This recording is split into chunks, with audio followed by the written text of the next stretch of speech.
P&G does not only stop at being the leading manufacturing consumer goods company in Thailand, but strives to be one of the leading brands in ASEAN. Let's hear what tactics P&G will use to achieve this goal. So, Mr. Falcon, a new factory for P&G is also coming up in Indonesia, right?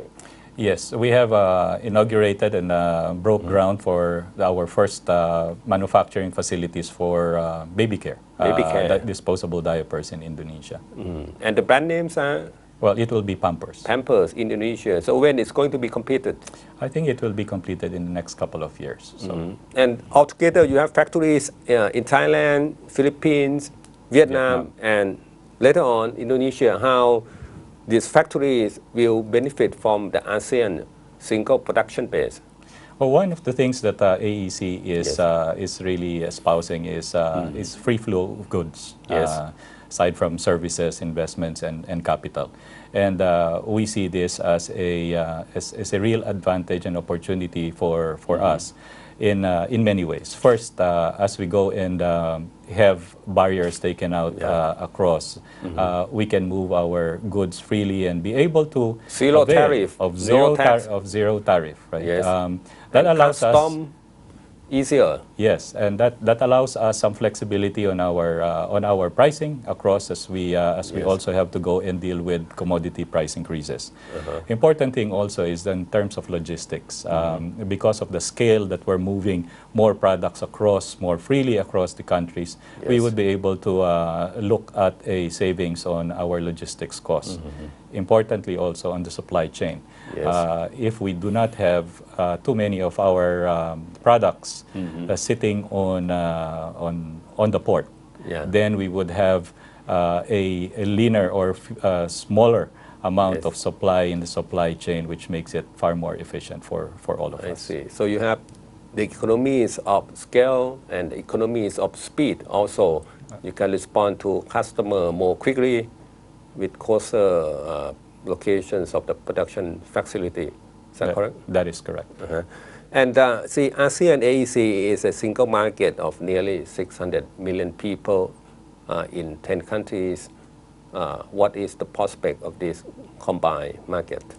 The market is huge. Even just here in Thailand, we are not yet in many of the categories that we would want to be in. In some of the developed markets, for instance, we have more than 20 categories.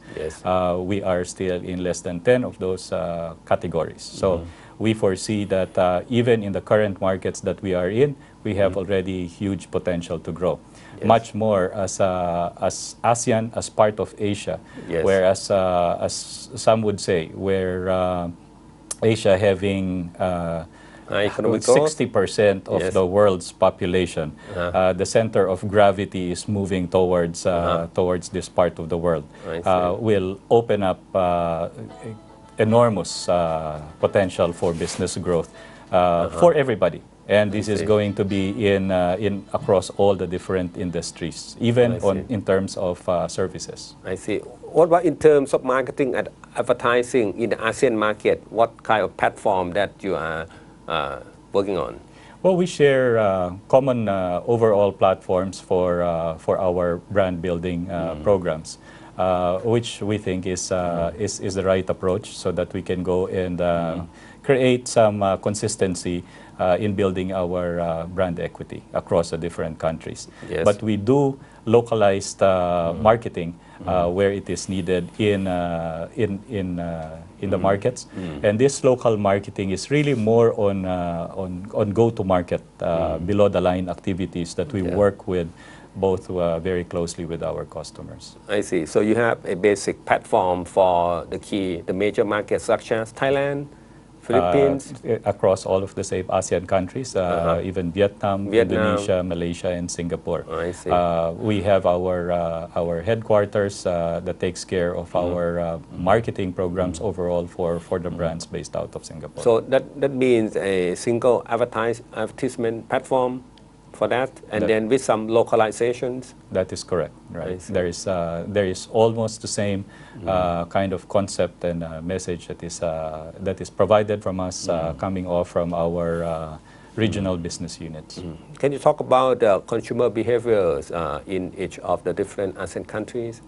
Well, there's a lot more similarities actually, right? Differences, and rather than differences, and that's the reason why we have seen having a single platform and making sure that we have some common marketing programs, particularly those building the brand equity, is kept the same. We see, and will always be there, that there will be those consumers that will continuously, as the economy improves, as what we have already been seeing in many of the markets, will be willing to pay for high performance and would want to seek for even higher performance from the products that they see in the market. That I think is going to continue as there will be more affluence coming up in many of the countries in Asia. There will also still be a big part of the consumer base that will be looking at good value. Making sure that they get also the performance, but at the price that they are willing to pay for it at a more affordable rate. So we will need to make sure that we continue to address both the needs of these different groups of consumers, as what we have already successfully done over the past years. So when compared to Western consumers, what are the ASEAN consumer characteristics in your opinion? Well, I think right now more of our Asian consumers are where the value makes a lot more value for money. Value for money makes a lot more weight in their decision making. But in terms of number of the size of the market itself, the value is still bigger for those that are very much the same as the Western market, where they look for high-performing products and are willing to pay for that additional high performance that they require and expect from the products that they buy. Maybe some of P&G product innovations was the latest one. Oh, we have a number. And the first maybe that comes to my mind would be Downy single rinse that we have put into the market over the past 2 years.